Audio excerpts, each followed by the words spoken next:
алейкум, урмитлі телесерджілер, Милет телеканалында хаберлер, студияда мен Лили Виджат Чалышам. Бүгін бөлем мәліметтер ақында тариф етеміз. Бүгін Русия президенті Владимир Путин реабилитация ақында ферманының имзалағандан сон 3 ел кечті. Бұл мұнасибетлері еле ярамадамызда күн девамында тантаналы мерасимлер олып кечті. Енді яқшы ане оларақ ватандашларымыз бұл күні яны евлерін сейплері ола. Яны акимиет тарафындан анықталарыны елде етелер, бүгін де істесна олмады. Акимиет векелері енді яны евлерінің бақтылы сейплеріні зерет етіп, олар еле сүбетлештілер. Султане Ситакава мевзуны девам ете. Аневи байрам концерты Тренева адына истираат бақчасында олып кечті. Чоқ балалы туварчы қорантасы ичон есе бүгін екі байрам бір-бірінің үстіне келді. Президентінің реабилитация ақта емірі 3 балалы бабаға сервер туварчыға өз ұқуқларының қоланмақ ичон имкан яраты. Девлет Дума мебусы Руслан Бальбек айле башына тантаналы суретте 3 одалы квартираның анақтарыны тақдим етті. Енді яны евде яны яшайыш башланacak. Сервер бей білдірді ки чоқ йыллар девамында ятаханелерде яшап олар қиынлықларны көрділер. Оның фікіріне көре, акимиет тарафындан бойлы әрекетлер Крым сәкенлеріне яны яшайыш құрмақ үшін үміт бере. 15 лет ждали очереди, да? И наконец-то, мен енді күлішлері алдым, илхамдуллах. Кім ярдым етті квартира алмая, олара тешеккөр, Алла сағын. Эмир қабыл етілген сон кечкен ел девамында Бурчоқрақ қасабасында 50 йыллық тәжірибесі олған Ожа Улкер Сеттарова квартираның сайыбы олған еді. О қызы еле чоқ йыллар ятаханеде баракларда яшады. Этираф етеке яны евақта 20 ел арзу еткен еді. Поселили меня в бараке, я 3 года жила в бараке. Одна комната темная, а я ж учитель, мне тетради надо проверять. Я в 3-4 утра вставала, проверяла тетради, когда энергии много, и лампочка яркая. Девлет Дума мебусы Руслан Бальбек бақшышлар или Улкер Сеттароваға мусафирлікке келді. Қадын енді 1 ел девамында яны квартирада яшамақта. Улкер ханым айта ки, бүгін оның халқы үшін пек иметлі байрамдыр. Сегодня замечательный день. Знаменательный день. Мы отмечаем вот этот праздник. День возрождения реабилитационных народов. Конечно, я с утра, помня об этом знаменательном дне, с утра держу на телевизоре канал Милет и смотрю просто с упоением, как люди радостно встречают этот праздник. Для всех сегодня настоящий праздник, настоящий. И я бесконечно благодарна всем, кто пришел сегодня с визитом ко мне. Почаще приходите, почаще общайтесь с простыми людьми. Руслан Бальбек білдірді ки, яны евге бош қолнен келмейлер. Енді Улкера ханымның евінде ескі телевизорның ерінде янысы тұрacak. Микроволновка форынны вечаникте керек олурлар. Қадын есе ой сторыныны яны ойынжақ араба или қуандыра білежек. Действительно хотелось посетить наших новоселов, тем более человек с 96-го года ждал справедливости, то есть находясь более 20 лет в очереди, и эта справедливость стала возможным вот уже в российском Крыму в рамках реализации указа президента о мерах реабилитации. Именно в этот день хотелось прийти с подарками и поздравить новоселов, тем более это заслуженный человек, это учитель, это человек, который был директором долгое время школы, поэтому хотелось бы показать вот дань уважения именно в этот день. Девлет Милетлер ара мунасибетлер комитетінің рейсі Заур Смирнов реабилитирленген гражданларға мескен айрылығы бойынша программа бұл сенеде девам етежек деп білдірді. Мы планируем по линии выкупа жилья предоставить в этом году на общую сумму 100 миллионов рублей квартиры и дома в районах сельской местности. Поэтому эта программа, конечно, продолжается, и мы четко в этом направлении идем. Те семьи, которые были обустроены за прошедшие 3 года, это 400 семей. Я думаю, их количество как минимум удвоится в ближайшее время. Ахмесджит мемуриет елбашчысының муавины Расим Умеров қайдетті ки, халық или бақ тұтмақ пек мұйымдыр. Тек о вақыт реабилитирленген инсанларын яшайышында олған денішмелеріні көзетмек мүмкін. Вот мы надеемся такую практику вводить, не только предоставлять ключи от квартир нашим соотечественникам, а еще и по протяжении какого-то времени навещать, приезжать в гости, чтобы общение и смотреть, как вот люди обустраиваются, как обустраиваются квартиры. Это же и есть реабилитация. Эвел сүргін edilgen Крым халқларының абаданлашуына 10 миллиард рублейден зияде пара назарда тұтыла. Ve 2020 сенеге же Крымда биңден зияде репатриантларны мескен или темин етмеге планлаштыралар. Султания Истакаева, Аким Бекиров, Милет үшін. Бүгін сүргін этілген халықларының қатырасына бағышланған мемориал комплексінің территориясында экі культ иншаат, яни жами векілсе құруджилығы үшін капсулалар көмілді. Шымдықы вақытта мұнда музей құрула, майыс 18-іне қадар мұнда қатыра комплексінің яны элементлері азыр олажақ. Бұл вақытта тәфсилатлыжа левхамызда.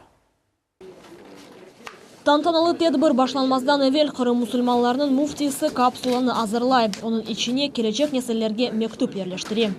Böyle tarihte, böyle vakitte orada böyle Kırım Tatarlarının sürgün edildiği sebebiyle bugünkü 70 yıldan son burada böyle bir cami yapılması ve onun adına bağışlanan bir kapsula koyulacaktır. Bunun içindeki yazılar bu.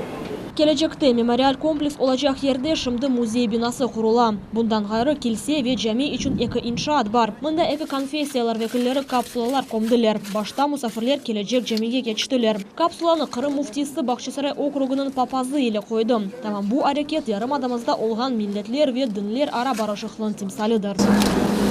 Bundan son ise din vekilleri ikinci kapsulanı koydular. O ise gelecek kilise kurulacak yerdedir. Din vekilleri kaydeteler ki Kırım'da yaşayan çeşit millet vekilleri için bu vakıya tınçlık ve dostluğun isbatıdır.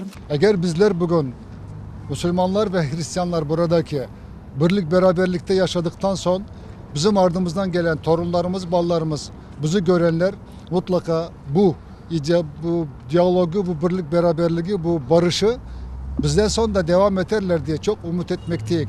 Ve bugünkü bu kiliseden ve caminin yan yana olması ben belesem gelecekteki güzel bir barışa ve bu Kırım'da ve güzel bir insanların birlik beraberlikte yaşamasına vesile olacaktır diye umutum çok büyüktür. Закладка часовни, закладка мечети – это важно, это показывает и символизирует взаимопонимание, дружбу между нашими главными конфессиями и между нашими народами, которые населяют богомспасаемый полуостров Крым. Kapsulaga yerleştirilgen mektup gelecek nesillerge keçmiş hatalarını tekrarlamamak için bu teşettli facia akta hatırlamak gerekligi akta malumatını yetkizecek. Станция Сюрень довольно-таки длительное время символизировала боль, страдания народов. И только после издания указа президента о мерах реабилитации репрессированных народов мы сегодня находимся на станции и говорим о возрождении.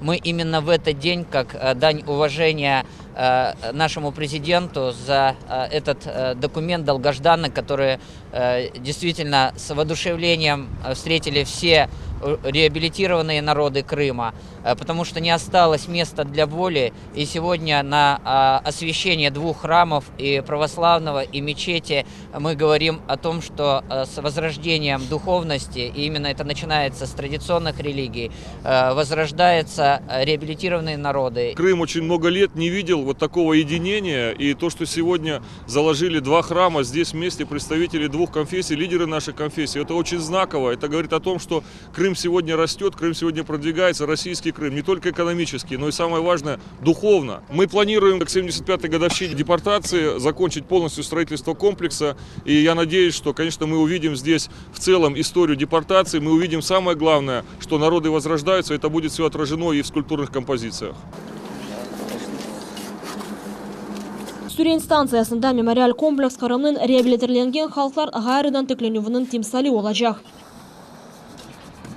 Именно это место и сегодняшний день для нас очень дорог. Да, мы говорим, что сегодня праздник. Президент подписал такой указ о реабилитации. Но как бы сегодня и день памяти, именно на этом месте мы должны помнить, что именно с этого места люди с горем, со слезами, старики наши, дети вывозились в вот таких вот грязных вагонах. Но наш народ это вытерпел, наш народ это не забыл и никогда не забудет. Мы видим, с какими темпами она идет.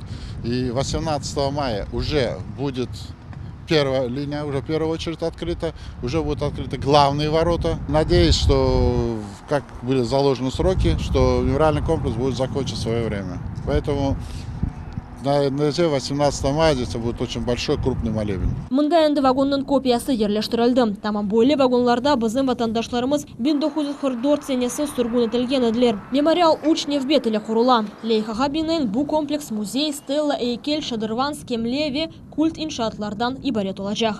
Левиза Сидбелялова, Нариман Тарсинова, Умир Мустафаев. Миллет үчүн.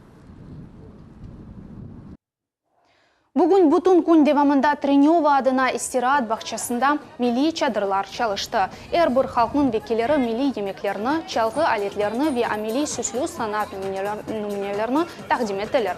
Оларының арасында нағышланған эсерлер, ресімлер, ел іші сабунлар, ойынжықлар, илванлар ве сабут саба. Бұнен берабер бақчаның территориясында балалар үшін egленжелер азырладылар. Саат 3-тен сон Ахмежит шәрінің сакинлері ве мусафирлеріні ойын ве ер чықышлары кувандырды. Субу қабаға бақпадан бұтын күн девамында бақшада sıcақ мұйыт ұкым сұрды. Сегодня замечательный день, праздник. 3 года прошло, как Владимир Владимирович Путин подписал указ о реабилитации репрессированных народов. Я очень надеюсь, что этот закон о реабилитации вернет доброе имя, вернее, вернуло доброе имя моему народу, представителем которого я являюсь. И я очень надеюсь, что дальше я, мои дети, мои внуки, мои правнуки будут жить и радоваться жизни на нашей благословенной земле, которая называется Крым. Я люблю тебя, Крым! Русияде экстремистик фаалиет ясақ етілген ичтимаи фаалиет есе жоқ. Русия гражданлықның, яғни Қырым татарларының жемиет тешкілатлары чалышмасы үшін сынырлары жоқ, деп білдірді журналистлерге Русия Федерация президентінің матбуат катибы Дмитрий Песков. Бұл ООН халқара мәхкемесінің қарар, яғни Қырым татар топлулықлары ось хакимиет институтларыны шу жүмледен межлесіні сақлап қалмақ имканы бойынша Русияде сынырлар кірсетмеге вазгечмек ақта қарарға тефсір олды. Русия гражданлықның Қырым татарларының жемиет тешкілатларының чалышмасы үшін ичбір экстремистик адесілері бар. Экстремистик тешкілатлар бұтын Русияде олғаны кібі бұл ерде де қанун бойынша тақып етежек. Ясақ етілмеген ершей ола біле, әм жемиет фаалеті, әм сияси башқа фаалетлер бұндан ичбір проблем жоқ, деп білдірді Песков. Судақ шер мәхкемесі авдарылған рейс автобусының айдавчысына низбет қарар чықарды. Прокуратура тақдим еткен мәліматлар или о жинете қабатлы деп танылды. Беле олғанына көре судақ кефе yolu бойынша кеткен рейс автобусының айдавчысы 30, яғни Шибетовка қою янында болынғандан yolдан тайды ве ярға авдарылды. Қабатлы айдавчы 2 ел 10 айға апске қапатажақ ве нағли айдавчысы олып, чалышмақ хақында марум етілежек. Реабилитирленген халқларының ғайрыдан тікілену күніне бағышланған төгерек маса бүгін Ялтада олып кечті. Оның черчевесінде іштиракчылары мемория тарафындан тақдирледілер. Анда эсли башлы инсанлар ве жимаат тешкилатларының векілері болундылар. Мевзуны Султания Меджи девам ете. Бүгін тантаналы тедбірлер Қырымның әрбір көшесінде олып кечті. Ялтада мемориет векілері төгерек маса кетшатында реабилитация ақта эмир амелге кечірілівіні музакире еттілер. Төгерек масаның іштиракчылары арасында ақсақаллар Ялта шер живарының милли жемиет векілері, әмде Қырым бірлігі жемат тешкілятының векілері болундылар. Как вы имели возможность видеть, все национальности относятся с воодушевлением, с одобрением принятия этого указа и надеются на его скорейшее, на ближайшую его реализацию. Есть, конечно, трудности у нас здесь в Крыму по вопросам реализации положения этого указа, но тем не менее мы идем, у нас есть четкие цели и задачи, и мы этим путем идем, и я надеюсь, что мы в этом году, может быть, в следующем году мы завершим все эти процессы, которые предусмотрены для лиц, которые были репрессированы и сейчас возвратились на свою родину. Мемет Барабаш Ялтада тахминен 20 жылдан берлі яшай. Айта ки, бұл вақыт девамында реабилитация ақта ферманны сабырсызлықнен бекледі. Вемін анняет оның арзусы керчеклешті. Я хочу сказать спасибо Смирнову Зауру Руслановичу, Бельбеку, Паяку Ивану Владимировичу, администрацию, что они организовали это, собрали нас, кое о чем поговорили. Большое спасибо хочу сказать по этому поводу и президенту Российской Федерации, Путину Владимиру Владимировичу. Потому что при Советском Союзе, при Украине никто это не сделал. А он восстановил историческую справедливость. Ялта сакины Тимур Адаманов қайдетеки 3 ел девамында ярмадада чоқ әйдеңішмелер юз берді. Людям, те, которые здесь проживают и получать будут участки земельные, вопрос продвигается, решается эта проблема. Открыты 3 государственных языка. Крымско-татарский, русский, украинский. Это 3 языка, на которых можно свободно разговаривать, писать. Школы на этих языках изучаются программы. И архивные документы сейчас разрабатываются. Не все сразу делается, но сдвиги большие. Ялта шәрінің милетлер арамнасибетлер бойынша бүлікнің мудирі Энвер Аметов қайдетті ки, реабилитация ақта эмир имзаланған соң бір сыра топланған меселелерні чезмек имканы пейда олды. За этот период сделано достаточно много. Мы это все видим сами в реалии. Это строительство мечети, открытие школы. Это такие значимые события. Кроме того, по федеральной целевой программе до 2020 года запланировано около 10 миллиардов денег на обустройство по линии репрессированных народов и возрождению. Это большие шаги. Да, еще есть впереди много задач, которые надо решать, но виден результат. Я думаю, если мы так все сплоченно, все народы, живущие в Крыму, будем идти рука об руку взявшись, то мы достигнем всего. Тедбір кетшатында мемуриет векілері Қырым Жүмкурет Девлет Мелетлер Аракомитетінің рейсі Заур Смирновның адындан төгерек масаның іштіракчілеріні эмир имзалануының училығынен хайрладылар, веоларны ярлықларнен тағдырледілер. Алимия Кайбулаева, Султан Немеджет, Энвер Аблезис, Миллет Ичун. Судақлы спортчы Жамшит Исматилаев өз күчу вечидамлығы елі кенеде әркезна әрете қалдырды. Бүгін Оневбеттеке Русия Федерациясының рекордны қойды. Насыл дейсіңіз ме? Бұл ақта София Шукурова біле.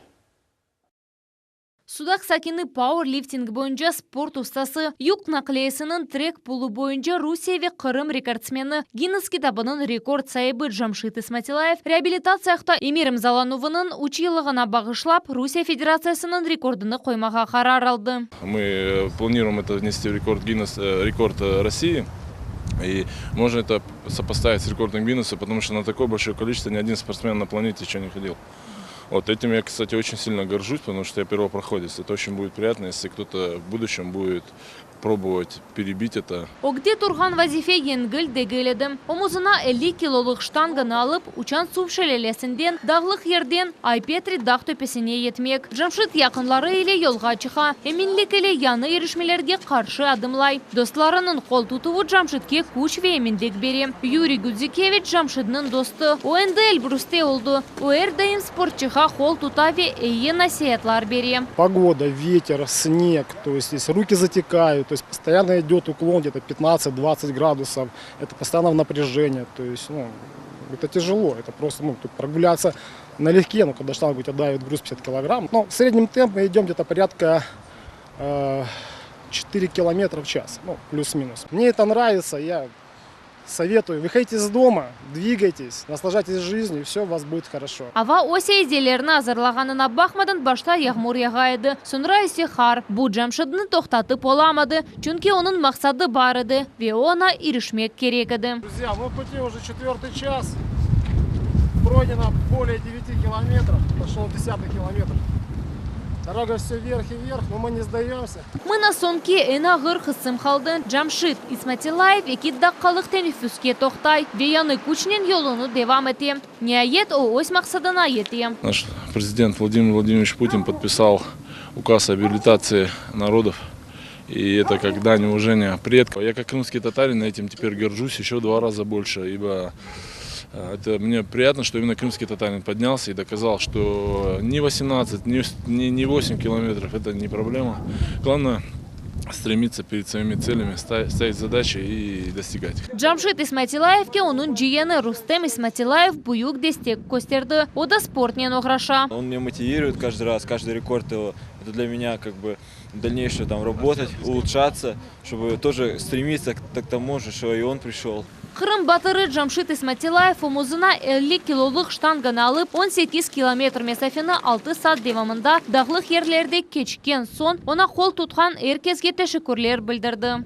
Большую помощь оказал нам Руслан Исмаилович Бальбек, Министерство спорта в лице министра Вот, конечно же, хочется поблагодарить исполком, горисполком Ялты. И, конечно же, большую-большую благодарность хочется выразить своим друзьям. Это наши ребята, которые бросили все, приехали, помогли. И, конечно, это большая помощь. Телеканалу «Милет» большая благодарность. Реально, мы вместе это сделали, и каждый, может считать это своим достижением. София Шукурова, Ибраим Ганеев, Миллет Учун.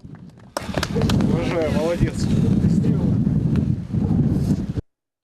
Акмешжетте тэквондо боюнча гирайлар кубогына оюнлар кечти. Ачык турнир 5-нче кере өткөрүлө. Бу жылы ярышларда ярымадамыздын чешет көшелеринен 200ге якын инсан иштирак этти. Ачылуу мерасымы акта мухбирimiz Айша Шулакова тариф этти. Yarış güzel aynanege çevirle Yatta ve Kırım'ın genç sporçuları arasında rağbetlik kazana. Turnirde 7'den 16 yaşgacha taekwondo sporçuları iştirak ettiler. Yaşlarga 3 fen yani masogi adlı kureş, tul adlı meşguliyetler kompleksinde ve uruf gücü boyunca öz güçlerini sınamak imkanları berildi. 11 yaşlı Tayir Osmanov Cankoy rayonunun Kalay koyundan keldi. Mavi kuşakның sahibi taekwondo ile 5 yıl uğraşa. Ayta ki, öz uruf gücünü ilk sefer teşkirdi. Я участвовал много раз и в тулях, и в спаррингах. Ну, я в тулях не очень, в спарринге, но у меня все первые места. У меня только 2 третьих и все. Остальные все 12 первых. Я сегодня впервые ударил ногой силу удара. У меня получилось 103, но это выше нормы, а норма 100. Ленур Бекиров 7 yaşında taekwondo ile 2 ay uğraşkanına bakmadan endi yaxşı neticelerge erişti. Меня больше всего нравится делать тули и силу удара. Почему именно тули? Потому что на тулях надо выигрывать, там интересно смотреть, можно делать разные движения, и их несложно запоминать. А сила удара – это какая у тебя сила. Так даже удобно узнать, какая же у тебя сила удара. Турнир кубогы гирейлер adını taşıyı. Bu Kırım Hanlar Sülalesi, olar Kırım'da 15. asırının başında 18. asırının sonuna kadar hükümdar oldular. Onların hükümdarlığı devrinde mertlik, kuvvet ve cesurluk birinci yerde duraydı. Bugün de yarışlar teşkilatçıları bu çizgilerini yaş sporçularga aşlamağa isteyler. Onlar her bir gireyler mükafatını elde ettirerek onların asıl olu vaqta ve Kırım inkişafına onlar koşkan hissiyakta bilmek gerekler.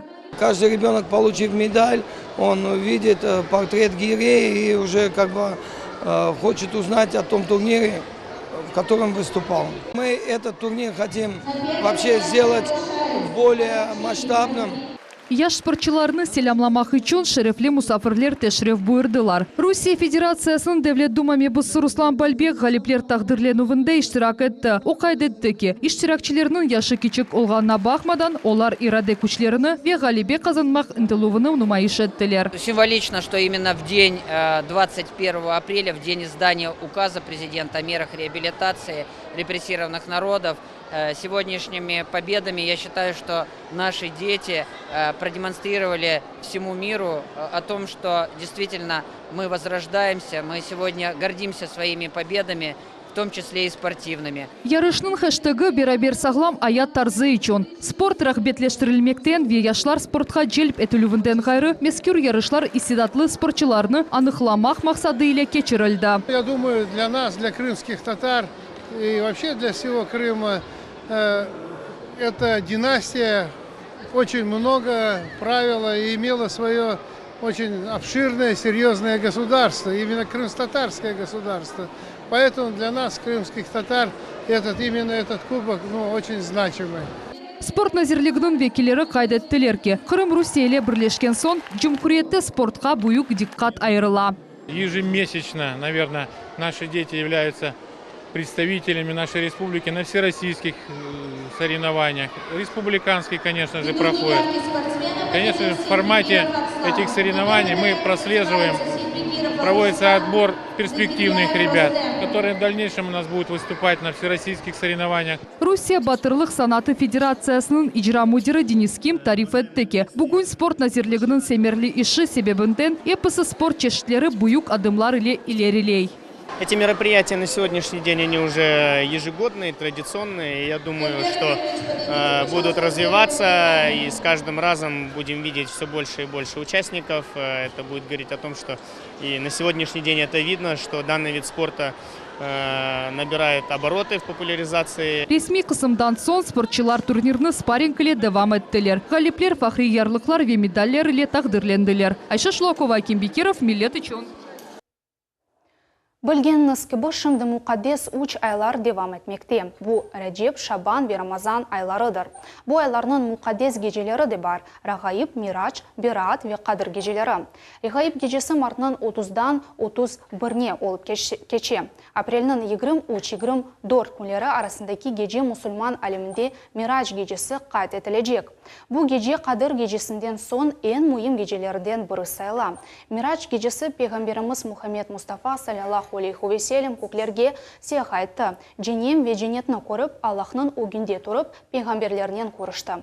Пейғамберіміз айтты, Реджеп айында хусусан күн ве хусусан бір геже бар, ве бұл айның 27 күніне түші. Бұл күн девамында кім ораза тұтса, 100 ел ибадет япқан кібі сайла. Бөлелекнен бізім яйнымыз сонуна еті олып кечкен вақалар ақында дайма хабердар. Олына свенек бетеки хаберлер информацион программасының рус тіліндегі чықышыны саат 20:30-да қачырманыз сағынтен қалыңыз.